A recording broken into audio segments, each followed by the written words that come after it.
আর 24 ঘন্টা মৃত্যু যার কাঁধের কাছে, মৃত্যু যাকে তাড়া করে, অ্যাক্সিডেন্ট নি হইয়া যায়, কাইতনি হইয়া যায়, পৈরানি যায়, এক বিপদ নি হয়, এই সারাক্ষণ পেরেশানি, বিপদ, মৃত্যু, অসুস্থতা, মরণ ব্যাধি, এমন কোন পেরেশানি সারাক্ষণ যার কাঁধের উপরে, তার আবার জীবন কি? তাই না? ভেবে দেখলে এটা আর কিসের জীবন মিয়া, কিসের জীবন? আমার একটা ছোট্ট কথা মনে হয় সব সময়, আমি গাড়িতে ঠিক মতো ঘুমাইতে পারি না, আমার চোখ বন্ধ করলে একটু পরে আবার চোখ খুলে যায়, আবার তাকাই গাড়ি ঘোড়ার দিকে, যে আমার যে ড্রাইভার চালাইতেছে কোনান দিয়ে নি বাজাইয়া দেয়, কোনান দিয়ে নি লাগাইয়া দেয়। তাইলে যাকে অ্যাক্সিডেন্টের ভয়, যাকে ঘুমাইতে দেয় না, তার এটা আবার কিসের জীবন? কিসের জীবনটা? মৃত্যু জানে, মৃত্যুর ভয়। আমার তো কোনো নিশ্চয়তা নাই যে কমপক্ষে এই 5 বছর আমি মরতাম না। আচ্ছা, 6 নম্বর বছরের থেকে একটা টেনশন সৃষ্টি হইতে পারে, এমন কিছু তো নাই। 5টা ঘন্টারও তো নিরাপত্তা নাই, 5টা মিনিটেরও তো নিরাপত্তা নাই, 5টা মিনিটেরও তো নিরাপত্তা নাই। ওই যে ওই দিন আপনার টোলের যেটা দেখছেন না ছবিটা, যে পিছন থেকে ট্রাক বাড়ি দিছে মোটর সাইকেলওয়ালারে, আরে পদ্মা সেতুর এখানে যে এক্সপ্রেসওয়ে বাসে, হ্যাঁ আপনার টোলের এখানে, আহা সারা পৃথিবী কাঁদছে এই ছবিটা দেখে, যে আপনার একটা জলজ্জান্ত পুরুষ বেচারা মোটর সাইকেলে, তার স্ত্রী এবং তার বাচ্চাটা পিছনে, 2টা মানুষ পিছনের ধাক্কায় 1টা মিনিটের মধ্যে বাচ্চাটা থেতলা হয়ে গেছে, আর মহিলাটা চাক্কার সাথে পেঁচাইয়া ঘুরতেছে।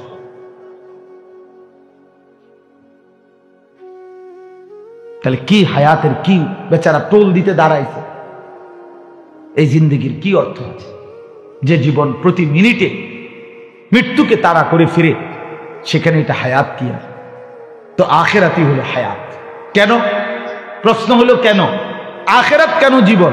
আখেরাত এই জন্য জীবন, আল্লাহর কসম, আল্লাহ তাআলা হাসরের দিনের সমস্ত বিচার কার্য শেষ হওয়ার পরে ফুলসেরাতের গোড়ায় ভেড়া কিংবা বকরির আবরণে আল্লাহ তাআলা মৃত্যুকেই মৃত্যু দিয়ে দিবেন, মৃত্যুকেই জবাই করে দিবেন, আর বলে দিবেন, ফেরেশতারা ঘোষণা দিবে, হে জান্নাতবাসী, খুলুদুন ফালা মাউতা ফিহা, এই জান্নাত চিরস্থায়ী, আর কোনোদিন মৃত্যু হবে না। জাহান্নামীদেরকে বলে দিবে, খুলুদুন ফালা মাউতা ফিহা, এই নাফরমান, এটা চিরস্থায়ী, আর কোনোদিন মরবি না। তার মানে আর কোনোদিন মৃত্যুর কোনো কি নাই, সম্ভাবনা নাই। তাহলে অতএব এটাই জীবন, এটাই হায়াত, এটাই হায়াত। এই জন্য বুদ্ধিমান তো সে যে হায়াতের প্রস্তুতি নেয়। আরো মজার বিষয়, আমি আমার শায়েখের কাছ থেকে যেটা শিখছি, আরো একটা আয়াত থেকে হুজুরে একদিন এটা বুঝাইছে। কোরআন শরীফে আছে, জাহান্নামী নাফরমান ব্যক্তি হাসরের ময়দানে, কথাটা খেয়াল করেন, কোরআন শরীফে আছে, আল্লাহ বলছে হাসরের ময়দানে জাহান্নামকে টেনে ফেরেশতারা আনবে, ওয়াজিআ ইয়াউমাইদিন বিজাহান্নাম, 70,000 আগুনের শিকল দিয়ে ফেরেশতারা জাহান্নামকে টেনে হাসরের ময়দানে আইনা হাজির করবে। হাজির করলেই এই নাফরমান ব্যক্তি, পাপী ব্যক্তি জাহান্নামের দিকে এক নজর তাকাইয়েই ইয়াউমাইদিন ইয়াতাযাক্কারুল ইনসান, তার দুনিয়ার জীবনের সব কথা, নাফরমানির কথা মনে পড়ে। কিন্তু আল্লাহ বলেন, ওয়া আন্না লাহু যিকরা, কিন্তু বলো না বান্দা, সেদিন মনে পড়ে কি লাভ হবে? লাভ কি হবে মনে পড়ে? ফায়দাটা কি হবে? লাভ কি হবে? তখন আল্লাহ বলতেছেন, নাফরমান একটা কথাই বলবে, ইয়াকুলু, সে তখন বলবে, পাপী ব্যক্তি, ইয়া লাইতানি, হায় আমার মন্দ কপাল, কদ্দামতু লি হায়াতি, এই যে লি হায়াতি, আমি যদি আমার জীবনের জন্য, আমার হায়াতের জন্য দুনিয়া থেকে কিছু পাঠাইতাম।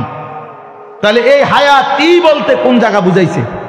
এই যে এখন হাসরের আখেরাত, আখেরাত মানে আমি যদি আমার জীবনের জন্য, হায়াতের জন্য কিছু পাঠাইতাম, তাহলে বোঝা গেল এখানে হায়াত বলতে, জীবন বলতে কোনটাকে বুঝাইছে? আখেরাত, আখেরাত, আখেরাত লি হায়াতি, আমার এই হায়াতের জন্য এটাই জীবন, আখেরাতটাই জীবন। অতএব মুসলমানের বাপ ভাই, আমরা যে কয়জন বসছি কোনো অসুবিধা নাই, কম কিংবা বেশি নয়, অল্পই হোক কথা, কিন্তু এই কথা আমাদের দিলের মধ্যে আনতে হবে যে জীবনের সার্থকতা আখিরাত, বেঁচে থাকার সার্থকতা আখিরাত। যে জীবনে আখিরাত নাই, যেই কলিজার মধ্যে পরকালের ফিকির নাই, খোদার কসম এটা কোনো মানুষের জিন্দেগি না, হয় কোনো মানুষ না, মানুষের বাচ্চাও না। যেই কলিজার মধ্যে আখিরাতের ফিকির নাই, কবরের ফিকির নাই। আরে যারে আল্লাহ কবর ভুলায় দিছে, তোরে আল্লাহ সব ভুলায় দিছে। যারে আল্লাহ আখিরাত ভুলায় দিছে, তুই নাফরমানকে আল্লাহ জানোয়ারে রূপান্তরিত করে দিছে। জানোয়ারে না খায়, ঘুমায়, পেশাব পায়খানা করে, যৌন চাহিদা পূরণ করে, এই জন্য জানোয়ারের না বাচ্চা কাচ্চা হয়, গরু ছাগল কুকুর বিড়ালেরও তো বাচ্চা কাচ্চা হয়। কিন্তু যে আখিরাত ভুলে গেছে তার জীবন জানোয়ারের মতো, হাইওয়ানের মতো, হাইওয়ানের মতো, কুকুর বিড়ালের মতো। এই জন্য যে কপালে সেজদা নাই সে ইনসান না, সে জানোয়ার, সে চতুষ্পদ জন্তু। যে কপালে সেজদা নাই, দিনের পর দিন যে নামাজ পড়ে না, সে আর মানুষ নাই, সে হাইওয়ান, সে হাইওয়ান। এটা বুঝতেই হবে। ইনসান তো তাকে বলে যাকে আল্লাহ তাআলা গোলামির জন্য বানাইছেন, ইল্লা লিয়াবুদুন, ইবাদতের জন্য বানাইছেন। অতএব ইবাদত যার দ্বারা হবে না, সে ইনসান কিসের? এটাকে তো বানাইছেই কথা বলার জন্য, আওয়াজ পৌঁছাবার জন্য। এই মাইকের মাউথ, মাইকের হরন, এখন এটা যদি 10টা মিনিট লড়াইয়াও এটা দিয়ে আওয়াজে বাহির না হয়, কোনোভাবেই সাউন্ড হচ্ছে না, তো তখন মাইক অপারেটর বা মাইকওয়ালাদেরকে লোকে কি বলবে?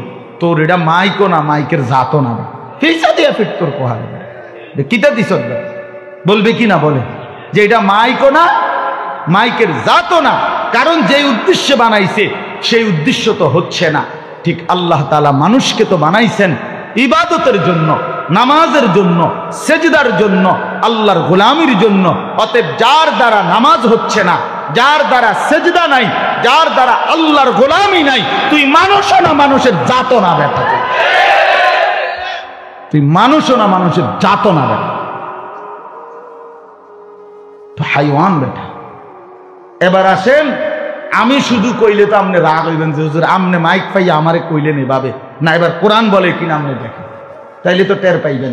কোরআনুল কারীম স্পষ্ট বলছে, ফামাসালুহু কামাসালিল কালব, নাফরমান কুত্তার মতো। সরাসরি কোরআনের আয়াত। কামাসালিল কালব অর্থ কি? কোরআন শরীফে আছে কিনা মহিউদ্দিন ভাই বলে? ইন তাহমিল আলাইহি ইয়ালহাস আও তাতরুকহু ইয়ালহাস। হ্যাঁ, এখানে এক বেঈমানের উদাহরণ দিয়ে বলছে আমি, যে ওই বেঈমান কুকুরের মতো, যে পাইলেও জিহ্বা লম্বা করে ফেলে, যে না পাইলেও জিহ্বা লম্বা করে রাখে। কুকুরের স্বভাব এটা, পেলেও জিহ্বা লম্বা করে, না পাইলেও কি লম্বা করে। তাইলে আল্লাহ তাআলা বেঈমানকে, নাফরমানকে কুকুরের সাথে তুলনা দিয়েছেন কিনা? কথা বলেন না কেন? আচ্ছা, নবীজি বলছে কিনা শুনেন, তাইলে তো আর থাকে না। আল্লাহ বললে, নবী বললে আর কার লগে রাগ হইবেন? তা নবীজি বলছে কিনা? আচ্ছা, শেষ বলে চাই নবী কোনো আবার নবী সেভ করলো কিনা? কমপক্ষে না, নবী কোনা উম্মত, আমিও না। আর দুনিয়া জিফা ও তালিবুহা কিলাব। নবীজি বলছে দুনিয়া একটা পচা লাশের মতো, আর শুধুই দুনিয়ার পিছনে যে দৌড়ায় সে কুত্তা। কিলাব অর্থ বহু বচন, কুকুর। কালবুনের বহু বচন হলো কিলাব। এখন কার কাছে যাবেন? এখন কে? এখন খাজা বাবা, হ্যাঁ, এখন দয়াল বাবা। তার কি? যার আল্লাহ নাই, যার রসুল নাই, তার এরপরে কি? আর কেউ আছে? কেউ আর কেউ। এই জন্য আমরা ইনশাআল্লাহ এখন শেষ কথা হলো, এই এতগুলো কথা বলার অর্থ হলো আমাদের জিন্দেগি আখিরাত। বলেন আমাদের জীবন কি? আমাদের ফিকির কি? আমাদের প্রস্তুতি কি? আমাদের প্রতিযোগিতা কি? ওয়াফি যালিকা ফালিয়াতানাফাসিল মুতানাফিসুন। আল্লাহ কোরআনে বলছে, বান্দা প্রতিযোগিতাই যদি করতে হয় আখিরাতের প্রতিযোগিতা করো। লিমিসলি হাদা ফালিয়ামালিল আমিলুন। আল্লাহ বলে বান্দা মেহনতি যদি করতে হয়, কর্মই যদি করতে হয়, জান্নাতের জন্যই মেহনত কর। ফালিয়ামালিল আমিলুন, আমলকারীদের আমল করা উচিত, মেহনতকারীদের মেহনত করা উচিত, লিমিথলি হাদা, এমন জান্নাতের জন্য, আখিরাতের জন্য। তাহলে ইমানদারের মেহনত হবে আখিরাতের জন্য, ইমানদারের পরিশ্রম হবে আখিরাতের জন্য, ইমানদারের উপার্জনও হবে আখিরাতের জন্য, ইমানদারের জিন্দেগির রাত দিন কাটবে আখিরাতের জন্য। আল্লাহ আমাকেও তৌফিক দান করেন, আমাদের সন্তানদেরকেও তৌফিক দান করেন, আমাদের বিবিদেরকেও তৌফিক দান করেন, আমাদের সমস্ত দোস্ত আহবাবদেরকেও আল্লাহ তাআলা তৌফিক দান করেন। শোনেন আল্লাহ রাসূল, ওই বেটা তুমি উঠো কেন বারবার?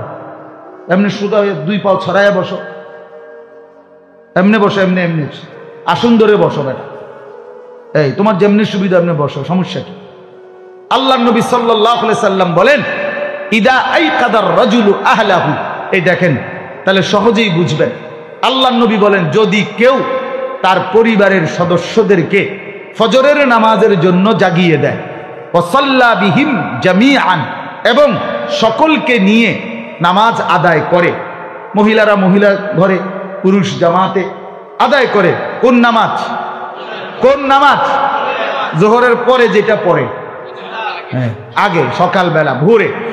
এরপরে নবীজি বলেন কুতিবা ফিদ্দাকিরিন আল্লাহ কাসীরান ওয়াদ্দাকিরাত, পুরা ফ্যামিলিকে আল্লাহ তাআলা বেশি বেশি জিকিরকারী পুরুষ এবং নারীদের অন্তর্ভুক্ত করে দিবেন। পুরা ফ্যামিলি জাকিরিন শাকিরিন। আর জাকিরিনের পুরস্কার কি? আ'আদ্দাল্লাহু লাহুম মাগফিরাতান ওয়া আজরান আযীমা। রব্বে কারীম বলেন বেশি বেশি জিকিরকারী পুরুষ নারীর পুরস্কার কি? আল্লাহ বলেন আমার মাগফিরাত তো আমি তাদের জন্যই রেডি রাখছি। আ'আদ্দাল্লাহু লাহুম মাগফিরা, আমি তো তাদের জন্যই মাগফিরাত প্রস্তুত করে রেখেছি। আমার বান্দা আসলেই মাফ করে দেব, আসলেই মাফ করে দেব। আর কি দেবেন আল্লাহ? যদি বলেন মাওলা মাফ করে আবার ছেড়ে দিবেন কিনা, দুনিয়ার নিয়ম হলো বন্ধু, যদি কোনো অপরাধী কেউ মাফ করে তো বলে দেয় ঠিক আছে মাফ করে দিলাম, যাও, ঠিক না? যাও, ঠিক আছে, আর কখনো করো না, সাবধান, খেয়াল রাখো, এমন যেন আর না হয়, মাফ করে দিলাম, যাও। এতটুকু পাই এই দুনিয়াওয়ালা খুশি যে মাফ করে দিছে। তো রব্বে কারীম বলে আমার বান্দাকে আমি যদি মাফ করে দেই, এরপরে যদি বান্দাকে বলি বান্দা ঠিক আছে যাও, আমার বান্দা বলবে মাওলা আমি আপনার থেকে কই যাব, গোলাম তার মনিব থেকে কই যাবে, আপনি ছাড়া আমার আছে কে? এজন্য আল্লাহ বলেন, দুনিয়াবাসী বলে মাফ করে দিলাম যাও, আমি আল্লাহ বলি মাফ করে দিলাম আও, মাফ করে দিলাম আও। ওয়াসারিউ ইলা মাগফিরাতিন মির রাব্বিকুম ওয়া জান্নাতিন আরদুহাস সামাওয়াতু ওয়াল আরদ। আল্লাহ বলে বান্দা মাগফিরাত নিয়ে অপেক্ষা করছি, আসো দৌড়াও। আর আমি যখন মাফ করে দেব সাথে আসমান জমিন প্রশস্ত জান্নাতটাও দিয়ে দেব। উলাইকা জাযাউহুম মাগফিরাতুম মির রাব্বিহিম ওয়া জান্নাতুন তাজরি মিন তাহতিহাল আনহার। আল্লাহ বলেন যারা ইস্তেগফার করবে, তাওবা করবে, বিনিময়ে আমি আল্লাহ মাফ করে দেব আর ঝর্ণা ধারা বেষ্টিত জান্নাতেই প্রবেশ করিয়ে দেব। তার মানে ফিরায় দেব না, জান্নাত দিয়ে দেব। তো এই জন্য আল্লাহ বলছে আজরান আযীমা, আমি তো জাকিরিনকে বেশি বেশি জিকিরকারী বান্দা বান্দিকে আমার মাগফিরাতও দেব, আবার আজরে আযীম সবচেয়ে বড় বিনিময় জান্নাতও দিয়ে দেব। এই জন্য চলেন আমরা নিয়ত করি, আমরা আখিরাতের ফিকির করি, আমিও আপনিও, নিজের জন্য, ছেলের জন্য, মেয়ের জন্য, স্ত্রীর জন্য, বাপ একসাথে ফিকির করে।